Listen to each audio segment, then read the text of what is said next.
د افغانستان کرکټ ملي اتلان به نن د زمبابوې کرکټ ملي لوبډلې پر وړاندې د درې نړیوالو 50 ورځې سیالۍ په لړ کې به خپله دویمه 50 ورځې سیالۍ نن د زمبابوې لوبډلې پر وړاندې ترسره کړي. د افغانستان او زمبابوې کرکټ ملي لوبډلې ترمنځ د 30 ورځې، 50 ورځې او 2 ټسټ سیالۍ ترسره کېږي چې د 30 ورځې لوبلړۍ افغانستان 2-1 سره وګټل.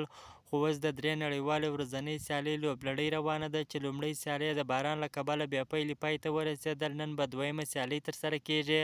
خدای دې وکړي چې د افغانستان کرکټ ملي لوبډله د زمبابوې لوبډلې پر وړاندې په دویمه سیالۍ کې یو ډېره زبردسته بهترینه سیالۍ ترسره کړي. د نن سیالۍ هم د افغانستان پر وخت غرمه 12 بجې ترسره کېږي. خدای دې وکړي چې د افغانستان کرکټ ملي لوبډله یو ځل بیا د زمبابوې لوبډلې پر وړاندې یو ښه سیالۍ ترسره کړي.